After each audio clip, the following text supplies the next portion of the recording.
今回は刷毛の種類とその使い方を説明してみたいと思います。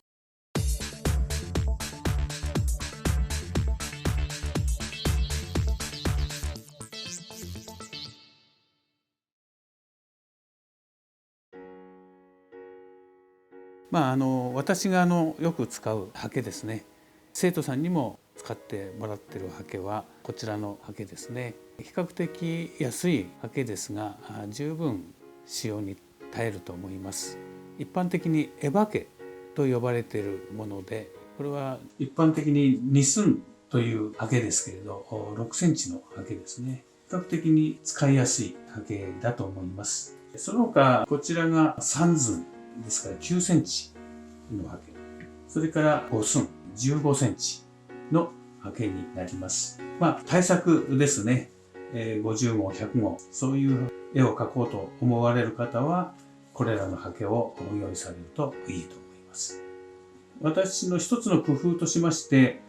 刷毛のところにこの塗料を塗っています。これはですね、使っているうちにこの毛が抜け始めたりするんですね。そのためにカシューという塗料を塗っています。本来漆がベースになるんでしょうけど、これは科学的に構成されたカシューという塗料です。この塗料を塗っておくと防水の役目もしますし、こちらですね、ここに隙間がありますね。ここに塗料を流し込んでおくと毛の抜けを防止することができますので、皆さんも試みてください。それから目印を私はよく生徒さんにもつけるようにしています。ここにですね、墨で丸を描いてますね。こちら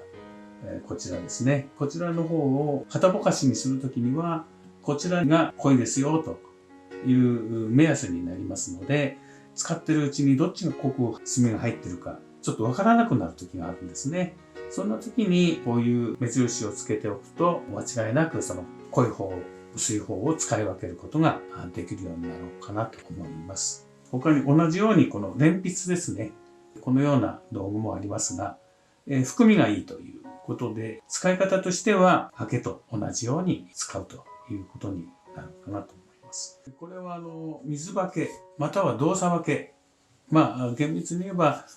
水刷毛と動作刷毛も分けるんでしょうけど、一緒に使っていただいても大丈夫かなと。毛の厚みもありますし、含みがいいので、ストロークを長く使うこともできますので、作画にもこれを使うといいと思います。はい、まずはきれいな水を含ませて水分を切ります。淡木を45度に入れて、水分を切る。濃木を淡木を含ませた方から含ませて、そして調整皿でこのように、これが基本の彫木ですね。で薄い方に水をちょっと含ませ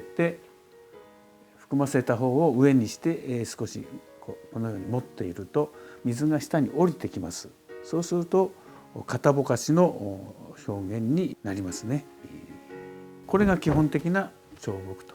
いうことになります。でこの彫木で乾きますとこちらの方は無色透明で境目が分からなくなりますので、このように目を広げることもできます。そして薄い方に少し淡木を残しておくと、今度はこのように竹の太さで面を引くことができます。太い竹とかですね、太い幹の杉木立とか、そういった時にはこの方法を使います。次に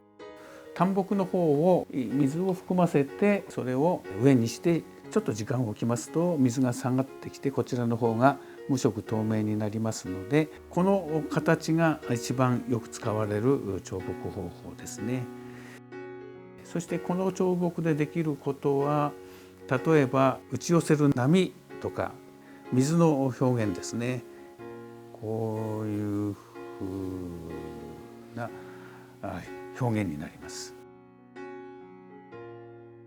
これらは海岸の砂浜だとか、それから水のよどんだ表現ですね。そんな時にきれいな筆勢と濃淡が出て魅力的な表現になろうかなと思います。次にですね、肩ぼかしの彫木でこんなことができますね。ちょっと筆を割ってですね、このようにしながら対岸の表現みたいなこともできるかな。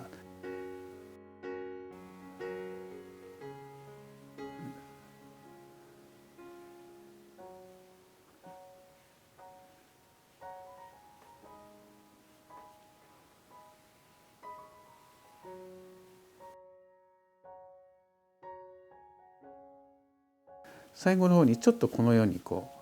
樹木のイメージを定着させると表現に幅が出てくるかなと思います。こんな風な表現もできるかなと思います。もちろん杉木立とかですね、竹の表現、これらは他の動画で見ることができると思いますが、さらにですね、円形の森の表現などはこんな風に水分を極力切ってですね、で少し先を割っておきます。それでもってこのようにですね、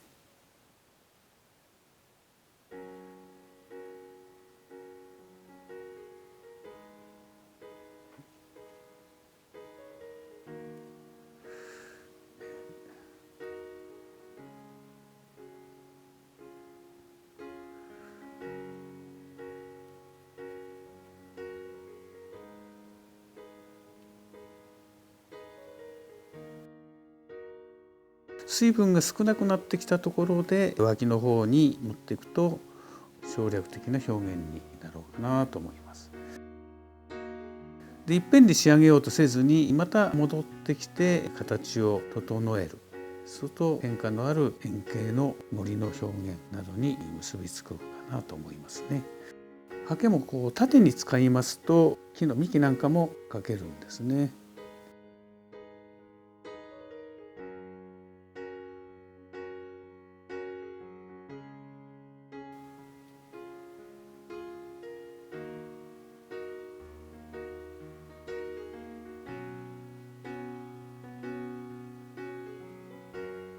この水分が少なくなってきた時はかすれとかですね、それからこのように草むらとかですね、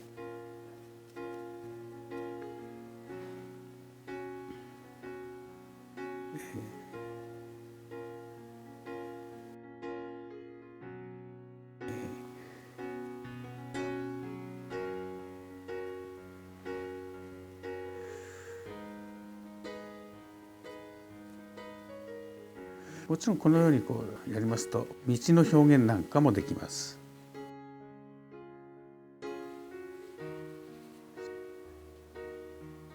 さらに手前の例えば伸びている草などですね、このように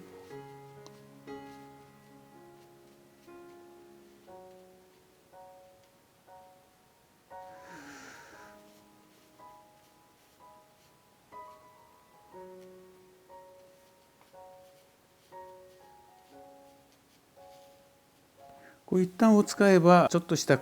点を打ったりですね、線を引くこともできますのでアクセントに使うといいと思います。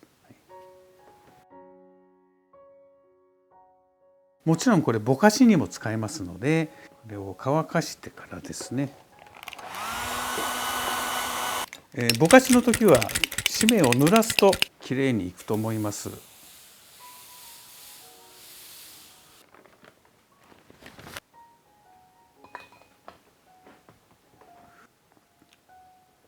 薄い彫木ですね。薄い彫木の時はお皿にある墨を直接このように含ませるといいと思います。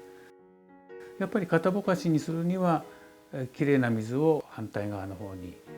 含ませてからこのようにちょっと時間を置きます。で水分を取ってから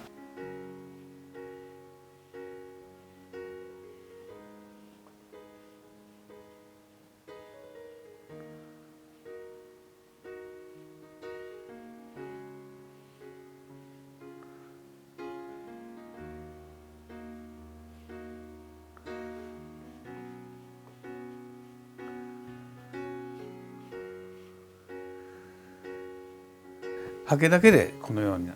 情景を描くことができました。